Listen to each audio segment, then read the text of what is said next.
everyone, welcome to Studio Sunday. We hope you've had a good week. As difficult as this week has been for our country, we have to remember that change is scary, but amazing things will come from this change. So my mantra is vote, vote, vote. That is the best way to get these people out of office and put people in that you respect and know will do a good job for you. So that's my soapbox for today. Let's see what else has been happening with us this week. The Art Nouveau portfolio is now available on our website and will ship in just a couple of weeks. The art is so beautiful and I think you guys will love it. So it's $119. It's on acid-free archival paper. They're gorgeous. You mean the kind that you would find in a museum? Exactly that kind. I know, it's amazing, isn't it? Yeah. Wow. That sounds arty. Okay, so what else? Let's see. Also, we're working on getting the new How to Draw book ready. It will have a couple of new chapters and a lay flat binding to make it easier to use. The final trade paperback of 5 years is called Stalemate, and it will be out a week or so after How to Draw.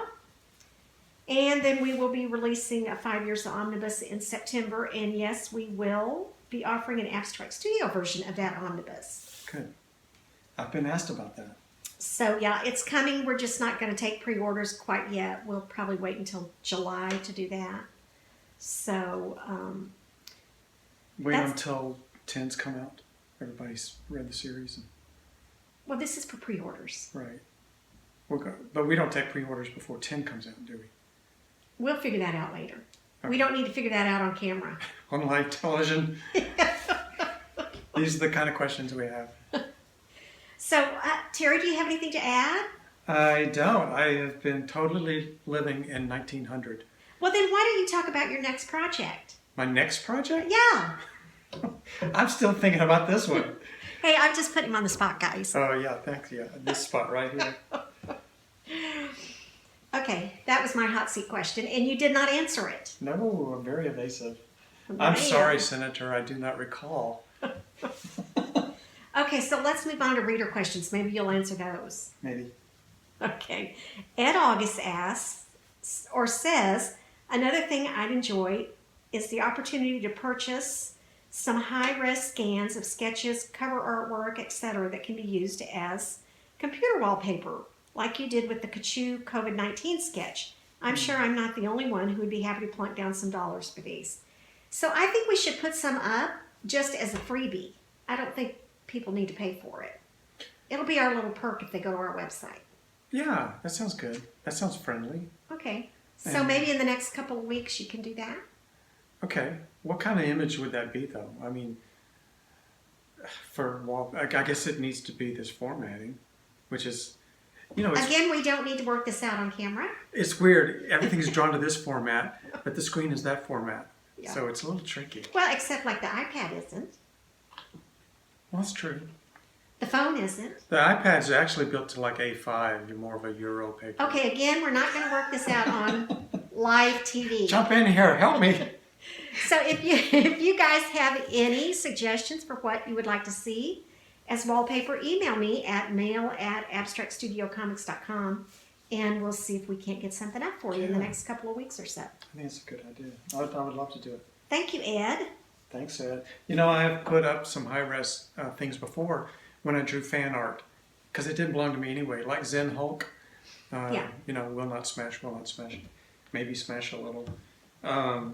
Stuff like that. So, yeah. When I'm drawing other publisher stuff, yeah, absolutely. I'll post those anytime you guys want to have one. You haven't done that, any publisher stuff in a while. I haven't. I've been busy on 5 years and doing our own stuff. Yeah. Okay, and our next question is from Tony Rodriguez. Hi, Tony.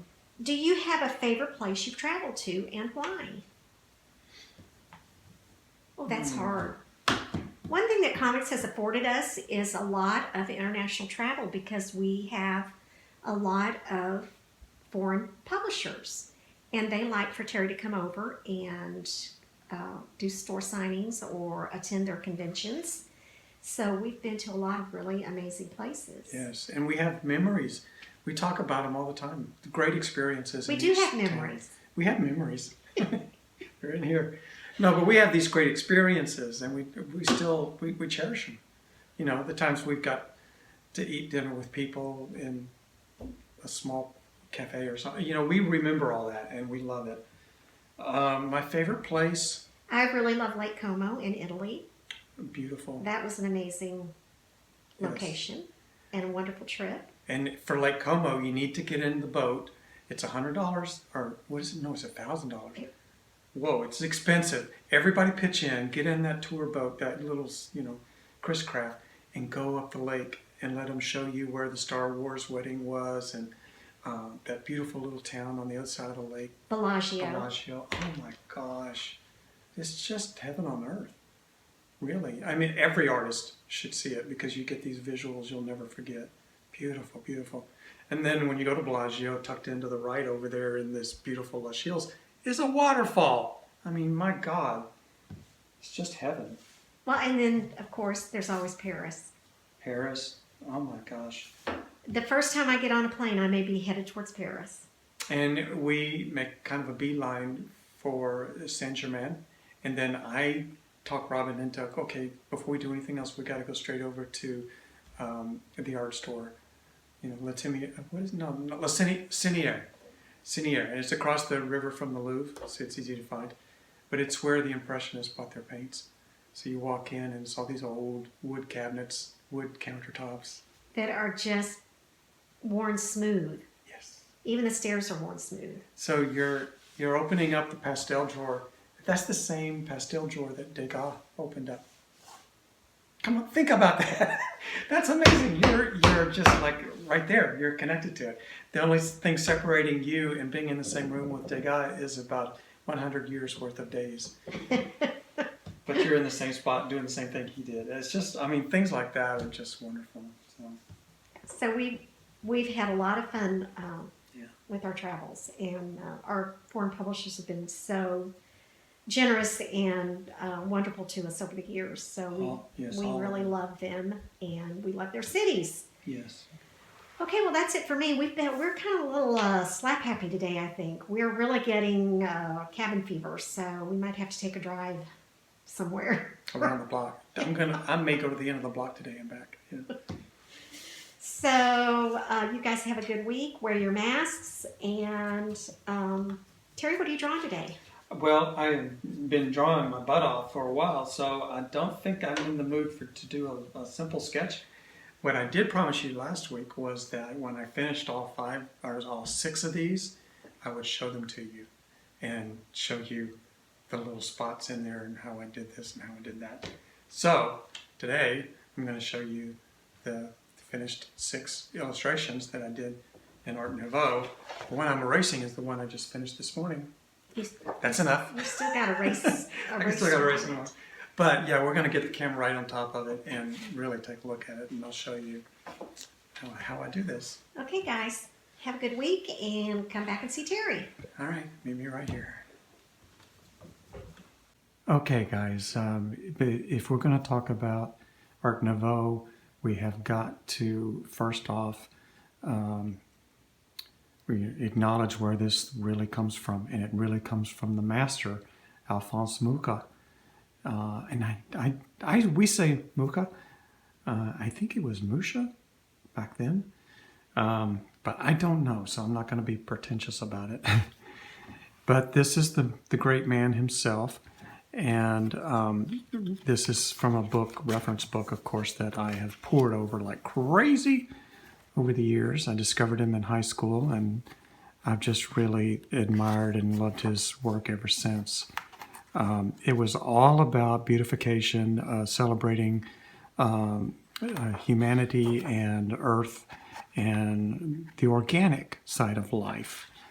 So it was...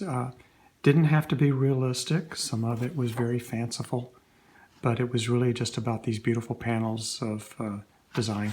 And then this may start looking more familiar to you.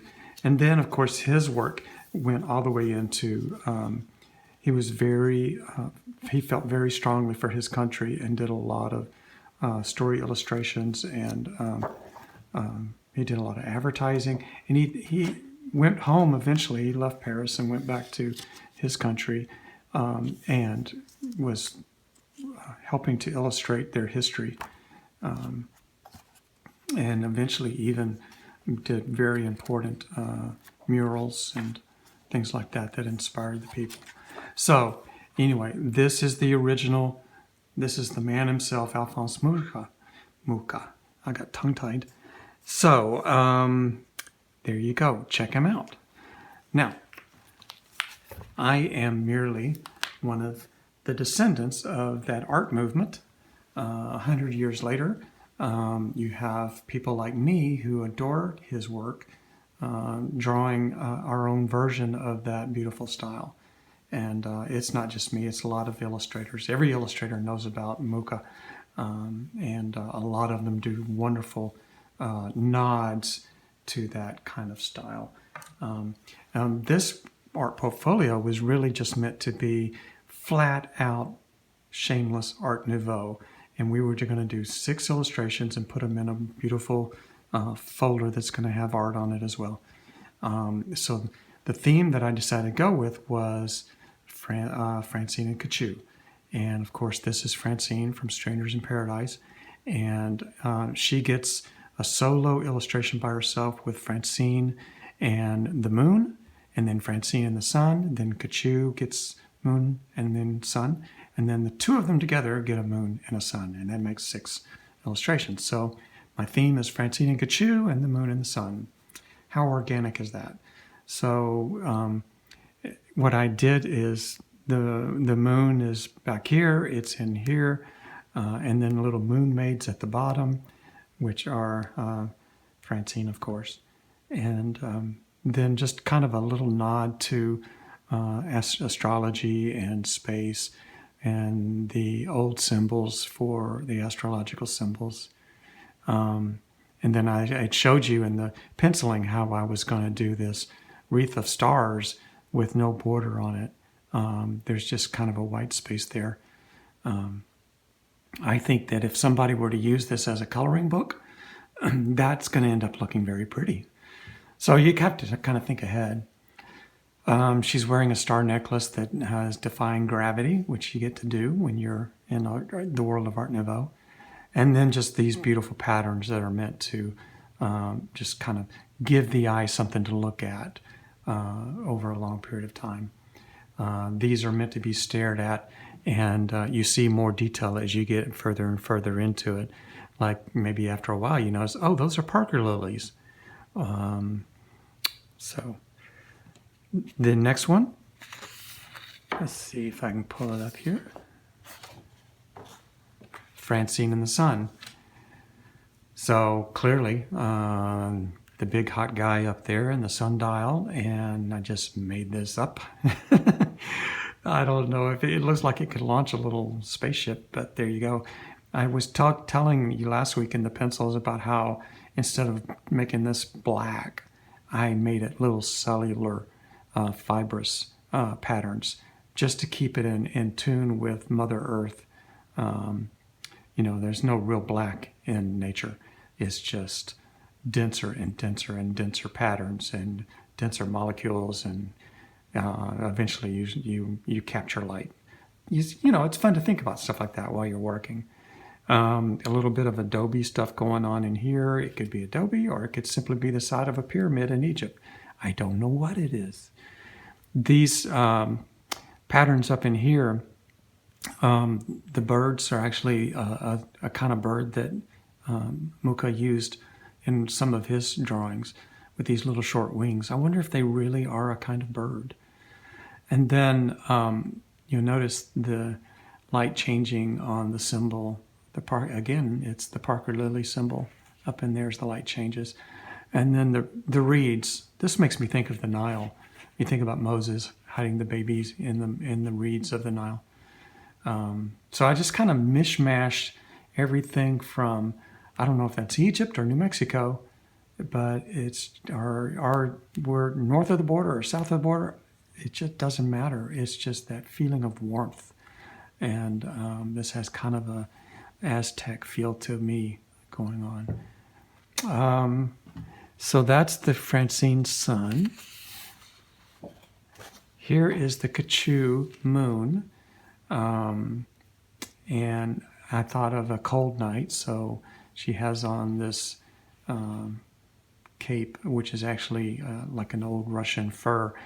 This is so non-politically correct right now. Oh my gosh. Nobody would dare wear this.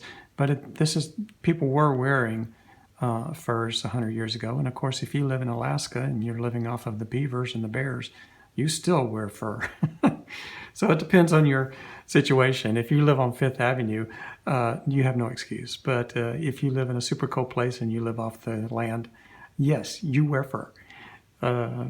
So anyway, there's a little side conversation. Although you could say, why don't you just order a nice coat, puffy coat on Amazon?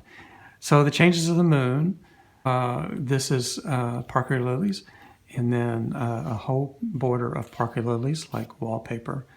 And then this fence back here that actually it's a design that I found in one of the Mucha drawings. And then, of course, Kahou as the moon maiden imagery down in here. And then this is just nature. I don't know if that's plant life or water, and it almost doesn't matter.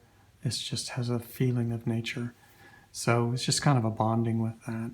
And then the little drop pendant down here, I would like to think that that's probably an actual universe, as in Men in Black universe.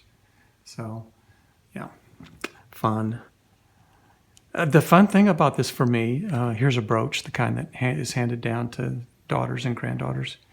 The fun thing about this for me is to put these things in here and to use my imagination. And I do come up with a little story behind each one. Okay, this is the Kahou Sun. She's clearly sitting in a place that is, I like the columns framing it, and then the sun figuratively just blasting out from behind her. And again, it's a hint, not a hint, but a nod to all the sun patterns, throughout history, whether it's Aztec or Egyptian or Byzantine or whatever, just kind of acknowledging all that. And we kind of visually pick up on it, whether you know about all that stuff or not. It registers as, imagery of sun life and sun gods and things like that. Finding a way to drape the cloths and then the tablecloth here and then the excess of cloth in here. She has plenty of material to work with. Why she can't keep it over her shoulders, I don't know. Don't ask me. I like the fact that on these globes down here that they look like they're 3D, that these look like they're, embossed or going backwards. So that worked out well. Originally I was just trying to squeeze them in, and then when I got all the way around, I thought, hey, that looks like a 3D circle.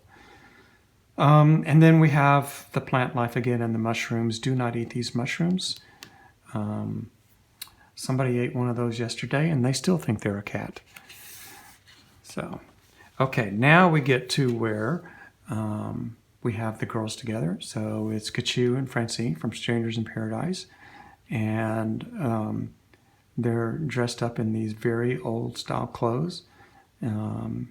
It's fun to come up with the patterns for these to make them, to give a little offset. Because I'm not working in color, I have to think about in black and white, what is a good contrast for this? If we know that in color this will be a certain light color that's going to just really set this off, that's nice, but it's in black and white. So how do I get it to stand out from the backgrounds and all that? Those are the kind of things you think about while you're drawing it. Mucha was very good at drawing a lot of drapery with folds and shadows and all that. I'm clumsy at it compared to the master, but it's fun to try and do this. And then a very dense foliage back in here. Drawing this, the ivy going up the lee side of the tree, so to speak, that really made me think about Charles Vess. I bet he could draw a great Art Nouveau if he wanted to. These straight limb designs are how Mucha drew his trees in the background. You know, I tend to draw gnarly oaks. He drew these taller trees, which were what he saw in his world. So a nod to Mucha there on the trees instead of those gnarly oak things that I usually draw. Drawing the moon, this is not very realistic because actually there's a big flat gray spot up in here, but that doesn't look so pretty. Gray flat spot in here, and then smaller one here, and then Sea of Tranquility right in there. So, but it doesn't look good. So we kind of turned the moon a little bit to get more of the meteor side. What else is there? Oh, I drew my 5 points. There's a Mucha star and there's a Terry star. The Mucha star is 6 point. My star is 5 point. He rarely drew the 5 point star. He usually drew the 6 point star, which is a hassle when you're first drawing it, but then you get used to it and it goes easier. And this gnarly looking guy right here is totally ripped off from Mucha. I found it in one of his illustrations. I have no idea what kind of plant that is, but if it grows berries, we need to pick them and put them in some tea and make somebody else try it. We'll see how they react before we try it. I'm full of bad ideas, aren't I? Okay, and last one, number 6. It's Francine and Kahou in a kind of a sun pattern. This is their sun picture, and I just finished this one this morning. This morning I was adding the birds up in here with their funny little wings, more like starlings. This pattern here is directly from Mucha. I found that on one of his illustrations. And then he commonly did a row of flowers in here. Seeing a row of anything like that makes me think of the British limericks, the children's rhymes that they used to do. I don't know why. And then because it's the sun, I gave some sort of sun product imagery down in here. And then the rattan chair with a beautiful background back in there. And then one last thing to point out is that I did kind of a stained glass back in here. It's stained glass, or it's little tiles, or it's whatever. I don't know, it just kind of worked. And it all looks dense, but when you color it, if you colored it, it would all pop out and go into layers. You want to think of 3D space. Who's in the front, who's in the middle, who's in the back middle, who's in the very back. And I do what I can with density of line to imply that. But if you colored this, oh man, it would, all the layers would just start showing up, and suddenly you'd be in a 3D room. So you think about that when you're drawing, and you do the best you can with pen and ink. This was drawn mostly with, these illustrations were either drawn with these micron pens and this brush. These are not really the tools that he used, but the only similar thing I have is this Raphael brush, but it gets the job done. Anyway, that's my Art Nouveau project. This is going to be put into a folder, and it's up for sale right now on our website. The link is in the page description. I hope you enjoy it, and I'll see you next week.